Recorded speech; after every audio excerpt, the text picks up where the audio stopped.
ఎలా బ్రతకను నేను ప్రభు యేసు లేనిదే.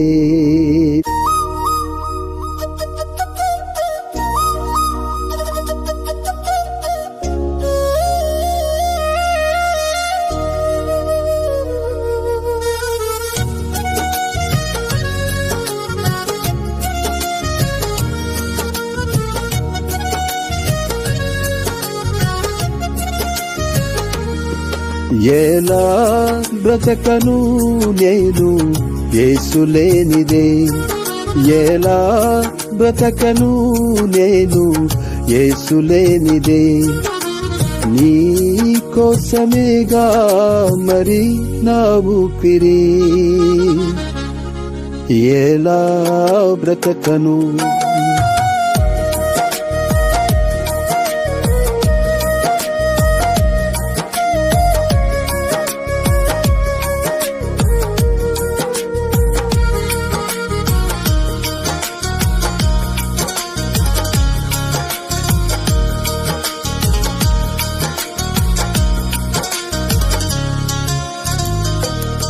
యేసు లేని జీవితాన మొడుబారిపోతాను.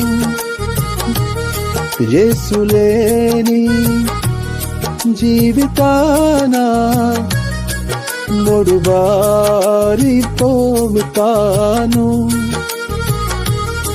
నీ కోసమేగా నే వేచి ఉంటాను. నీ కోసమేగా నే వేచి ఉంటాను. నీ కోసమేగా ఆరాధన. నీ కోసమేగా ఆలాపన. నీ కోసమేగా ఆరాధన. నీ కోసమేగా ఆలాపన. ఎలా బ్రతకను నేను యేసు లేనిదే. ఎలా బ్రతకను నేను యేసు లేనిదే. నీ కోసమేగా మరి నా ఊపిరి. ఎలా బ్రతకను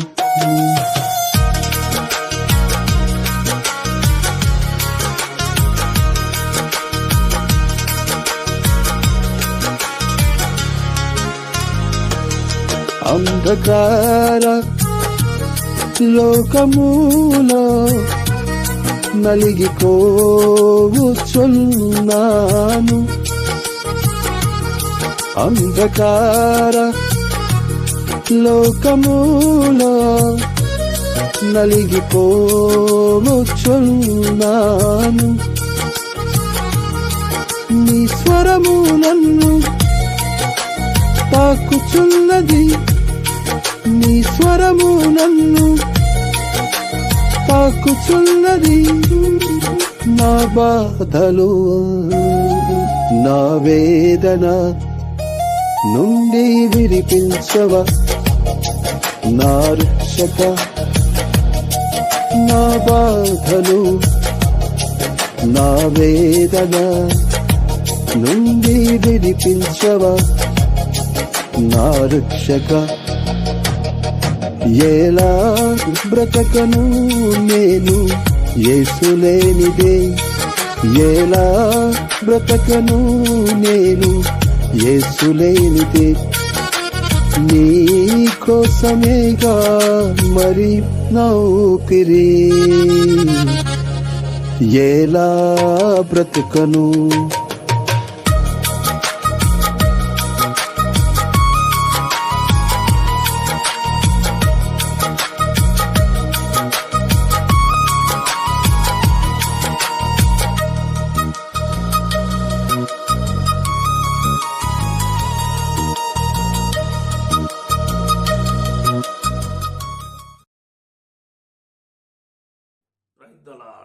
దేవునికి స్తోత్రం కలుగును గాక. వాక్య సందేశానికి ముందుగా చిన్న ప్రార్థన చేసుకున్నామండి. సర్వోన్నతుడవు, సర్వాధికారివి, సర్వంతర్యామివి, సర్వకృపాంతికి దేవుడవు, సర్వశక్తిమంతుడవు, మహాగణుడవు, మహోన్నతుడవు, పరిశుద్ధుడవు, నిత్యనివాసివి, ఆశ్చర్యకరుడవు, ఆలోచనకర్తవు, బలవంతుడకు దేవుడవు, నిత్యుడకు తండ్రివి, సమాధానకర్తకు అధిపతి, మీ పాదములతో ప్రణమిలుతున్నాం స్వామి. ప్రభు ఇచ్చిన పరిచర్యను ఆశీర్వాదకరంగా దీవెనికరంగా చేయమని యేసయ్య అతి శ్రేష్టమైన నామములో ప్రార్థించున్నాం పరమ తండ్రి, ఆమేన్. యోహాను సువార్త 1వ అధ్యాయం 29వ వచనం. ఇదిగో లోక పాపమును మోసుకుని పోవు దేవుని గొర్రె పిల్ల. దేవుడు సర్వమానవాళ్ళని రక్షించుటకు ఈ లోకమునకు అనుదించినాడు. అయితే సాతానుడు అది ఓర్వలేక ఏం చేస్తాడో తెలుసా? చూడండి, హబక్కూకు గ్రంథం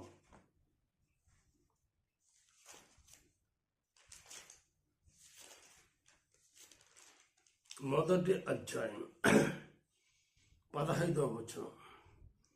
వాడు గాలము వేసి మానవులనందరినీ గుచ్చి లాగి ఉన్నాడు, ఉరులు ఒగ్గి చిక్కించుకొనుచున్నాడు. వాడు తన వలతో వారిని కూర్చుకుని సంతోషపడి గంతులు వేయుచున్నాడు. వాడి పని అది. దేవుడేమో రక్షిస్తుంటే మరి లోకంలో ఉన్న ప్రజలను, రక్షించబడిన వారు కూడా వాడి గాలానికి పడిపోతుంటారు. వాడు గుచ్చుతాడు, గాలం వేస్తాడు, గుచ్చుతాడు, లాగుతాడు, వలలో చిక్కించుకుంటాడు, కూర్చుకొని సంతోషపడి గంతులు వేస్తాడట. ఇది సాతానుడికి చాలా ఇష్టం. వాడికి ఎటువంటి వారు కావాలండి? చూడండి, 1 సమూయేలు 17వ అధ్యాయం అనగానే మీకు అందరికీ తెలిసినటువంటి విషయం. 34వ వచనాన్ని చదువుతున్నాను. అందుకు దావీదు సౌలుతో ఇట్లా, మీ దాసుడనైన నేను నా తండ్రి యొక్క గొర్రెలను కాయిచుండా, సింహమును ఎలుగుబంటిని వచ్చి మందలో నుండి ఒక గొర్రె పిల్లను ఎత్తుకుని పోవచ్చుండగా నేను దాన్ని తరిమి చంపి దాని నోట నుండి ఆ గొర్రెను విడిపించి తిని, అది నా మీదికి రాగా దాని గడ్డం పట్టుకుని దాన్ని కొట్టి చంపి తిని. కాబట్టి అర్థమైంది అనుకుంటాను. సాతానుడికి ఎటువంటి వారు కావాలంటే యవ్వనులు, యవ్వనురాండ్రు, వృద్ధులు కాదు. వృద్ధులు వాడుతున్నారా? చూసారా ఎప్పుడన్నా? వృద్ధులు పడరు. యవ్వనులు, యవ్వనురాండ్రు. వేడి వేడి రక్తం కావాలి, చల్లబడే రక్తం కాదు. పట్టుకోగానే వృద్ధులు ప్రాణం పోతుంది, ప్రాణం పోగానే పోతుంది బ్లడ్, రక్తం చల్లబడిపోతుంది. యవ్వనులు అలాగా చంపదు, పట్టుకొని పోతుంది ముందు, అంతే. అది దాని కూరలతో గుచ్చి రక్తాన్ని వేడివేడిగా తాగుతుంది. ఇటువంటి వారు కావాలి సాతానుడికి. జాగ్రత్త సుమ. ఈనాడు అనేక మంది ఎవరు పడిపోతున్నారు ఆ వలలో. సాతానుడు యొక్క గాలం వేస్తే ఆ గాలానికి ఆ ఉచ్చుకు మరి ఇరుక్కుపోతున్నారు. చూడండి, యోబు గ్రంథం 10వ అధ్యాయంలో చక్కటి మాట ఉంది.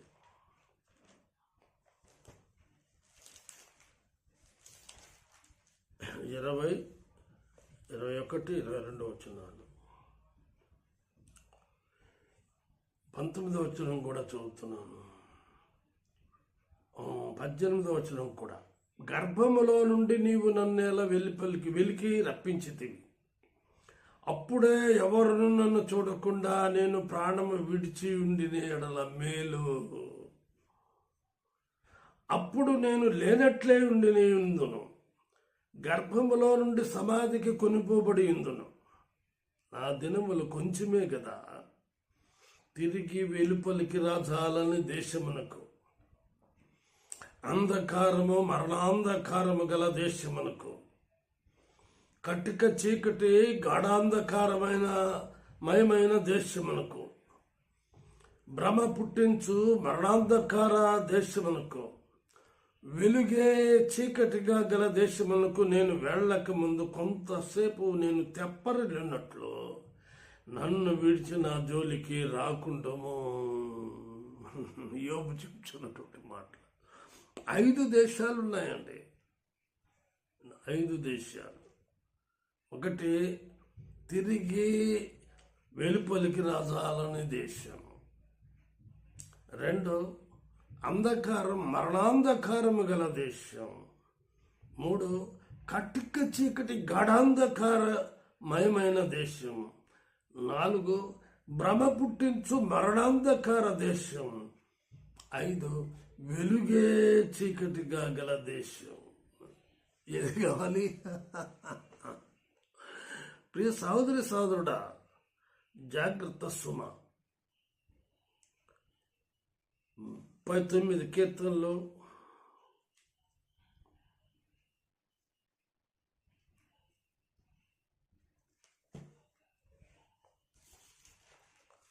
4-5 వచనాలు. యెహోవా, నా అంతము ఇట్లుండున్నది, నా దినముల ప్రమాణము ఎంతైనది నాకు తెలుపుము. నా ఆయువు ఎంత అల్పమైనదో నేను తెలుసుకొనగోరుచున్నాను. నా దినముల పరిమాణము నీవు బెత్తడంతగా చేసి ఉన్నావు. నీ సన్నిధిని నా ఆయుష్కాలము లేనట్టే ఉన్నది. ఎంత స్థిరుడైనను ప్రతివాడును కేవలం వట్టి ఊపిరి వలె ఉన్నాడు. కాబట్టి ప్రియమైన సహోదరి సహోదరుడు, లోకములో నీవు సజీవులుగా ఉన్నప్పుడే నీ కొరకు, నా కొరకు, మన కొరకు, సర్వ లోకము కొరకు బలి అయినటువంటి ఆ దేవుని గొర్రె పిల్లను నీవు హృదయంలో చేర్చుకుంటే ఆయన నీ పాపమును క్షమించి నీ పాప భారమును సిలువలో మోసి నీకు విడుదల విమోచనము అనుగ్రహించును గాక. అట్టి దేవుణ్ణి నువ్వు ఎరిగినచో ధన్యుడవు, ధన్యురాలో సుమా. దేవుని గొర్రెపిల్ల దేవదూతలకే అర్థం కాలేదు. ఆయన నీ భవిష్యత్తు గొర్రెపిల్ల.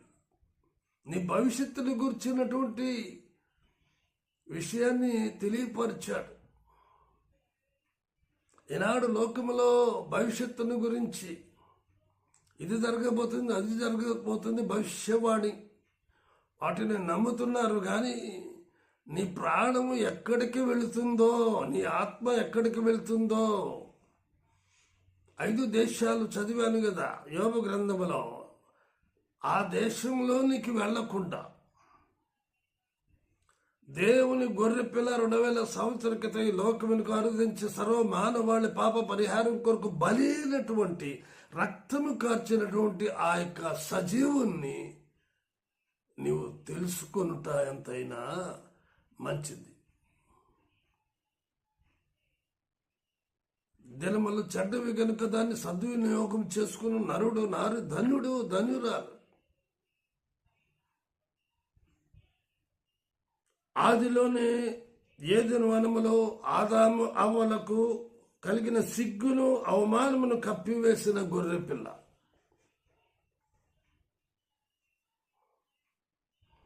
ఆదిలోనే ఇశ్రాయేలీయులను కర్రవు కోరల నుంచి తప్పించి విడిపించి రక్షించిన గొర్రెపిల్ల. యేసయ్యకు నీ జీవితమును ఇన్సూర్ చేసుకున్నావా? ఇన్సూర్ చేసుకున్నట్లయినచో ధన్యుడు, ధన్యురాలు. ఇన్సూర్ చేసుకోవడం అనగా ఆయనను నీవు స్వకీయ రక్షకునిగా అంగీకరించాలి. ఆయనే రక్షకుడు, ఆయనే విమోచకుడు, ఆయనే సర్వ మానవాళి పాప పరిహారం కొరకు రక్తము కార్చినటువంటి దేవుడు. ఎరిగి తెలుసుకుని గ్రహించి జీవించినట్లయినచో ధన్యుడవు, ధన్యురాలవు సుమా. దేవాది దేవుడు సృష్టికర్త. ఆ యోహాను సువార్తలో అద్భుతమైన ఆశ్చర్యకరమైన కార్యాన్ని చేశాడు. చూడండి, 1వ అధ్యాయం 2:30 వచనం. నా వెనుక ఒక మనుష్యుడు వచ్చుతున్నాడు, ఆయన నాకంటే ప్రముఖుడు కనుక నాకంటే ముందటివాడు ఆయనని, నేనెవరిని గురించి చెప్పితునో ఆయనే ఈయన. నేను ఆయనను ఎరుగనైతిని గాని ఆయన ఇశ్రాయేలుకు ప్రత్యక్షమగుటకు నేను నీళ్లలో బాప్తిసమిచ్చుచు వచ్చి తినని చెప్పాను. మరియు యోహాను సాక్ష్యమిచ్చుచు ఆత్మ పావురము వలె ఆకాశం నుండి దిగి వచ్చుట చూచితిని. ఆ ఆత్మ ఆయన యందు ఆయన మీద నిలిచెను. నేను ఆయనను ఎరుగనైతిని గాని నీళ్లలో బాప్తిసమిచ్చుటకు నన్ను పంపినవాడు నీవెవరి మీద ఆత్మ దిగి వచ్చి నిలుచుట చూతువో ఆయనే పరిశుద్ధాత్మలో బాప్తిసమిచ్చువాడని నాతో చెప్పాను. ఈయనే దేవుని కుమారుడని నేను తెలుసుకుని సాక్ష్యం ఇచ్చి తిన్నాను. మరలా యోహానును అతని శిష్యులలో ఇద్దరు నిలుచుండగా అతడు నడుచుచున్న యేసు వైపు చూచి, ఇదిగో దేవుని గొర్రె పిల్ల అని చెప్పాను. అతడు చెప్పిన మాట ఆ ఇద్దరు శిష్యులు విని యేసును వెంబడించిరి. యేసు వెనుకకు తిరిగి వారు తను వెంబడించడం చూచి, మీరేమి వెతుకుతున్నారని వారిని అడుగగా వారు, రబ్బీ నువ్వు ఎక్కడ కాపురమున్నావని ఆయన్ను అడిగిరి. రబ్బీ అను మాటకు బోధకుడని అర్థం. వచ్చి చూడుడని ఆయన వారితో చెప్పగా వారు వెళ్ళి ఆయన కాపురమున్న స్థలము చూచి ఆ దినము ఆయన యొద్ద బస చేసేది. ఆయన అప్పుడు పగలు రమారమి 4 గంటల వేళ ఆయన యోహాను మాట విని ఆయనను వెంబడించిన ఇద్దరిలో ఒకడు సీమోను, పేతురు యొక్క సహోదరుడైన అంద్రేయ. ఇతడు మొదట తన సహోదరుడైన సీమోనును చూచి, మేము మెస్సియాను కనుగొంటుమని అతనితో చెప్పి యేసు వద్దకు అతని తోడుకుని వచ్చెను. మెస్సియా అను మాటకు అభిషిక్తుడని అర్థం. యేసు అతని వైపు చూచి, నీవు యోహాను కుమారుడు అయిన సీమోనువు, నీవు కేఫా అనబడదు అని చెప్పాను. కేఫా అను మాటకు రాయి అని అర్థం. మరునాడు ఆయన గలిలయకు వెళ్ళగోరి ఫిలిప్పును కనుగొని నన్ను వెంబడించుమని అతనితో చెప్పాను. ఫిలిప్పు బెత్సయిదా వాడు, అనగా అంద్రియ, పేతురు అను వారి పట్టణపు కాపురస్తుడు. ఫిలిప్పు నతనయేలును కనుగొని, ధర్మశాస్త్రములో మోషేయు ప్రవక్తలను ఎవరిని గూర్చి వ్రాసిరో ఆయనను కనుగొంటిమి. ఆయన యోసేపు కుమారుడైన నజరేయుడగు యేసు అని అతనితో చెప్పాను. అందుకు నతనయేలు, నజరేతులో నుండి మంచిదేదైనా రాగలదా అని అతని అడుగగా, వచ్చి చూడుమని ఫిలిప్పు అతనితో అనెను. యేసు నతనయేలు తన యొద్దకు వచ్చుట చూచి, ఇదిగో ఇతడు నిజముగా ఇశ్రాయేలీయుడు, ఇతని యందు ఏ కపటమును లేదని అతని గురించి చెప్పాను. నన్ను నీవు ఎలాగో ఎరుగుదువని నతనయేలు ఆయనను అడుగగా, యేసు, ఫిలిప్పు నిన్ను పిలువక మునిపే నీవు ఆ అంజూరపు చెట్టు క్రింద ఉన్నప్పుడే నిన్ను చూచి తినని అతనితో చెప్పాను. నతనయేలు, బోధకుడా, నీవు దేవుని కుమారుడవు, ఇశ్రాయేలు రాజువు అని ఆయనకి ఉత్తరమిచ్చు. అందుకు యేసు, ఆ అంజూరపు చెట్టు క్రింద నిన్ను చూచితనని నేను చెప్పినందువల్ల నీవు నమ్ముతున్నావా?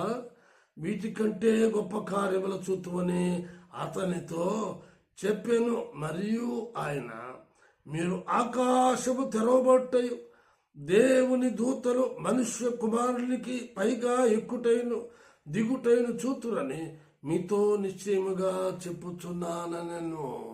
Praise the lord.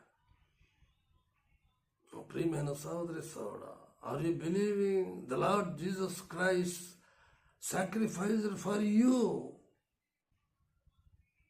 ఆయన తన లైఫ్ను, తన జీవితాన్ని నీ కొరకు దారపోసినటువంటి వ్యక్తి.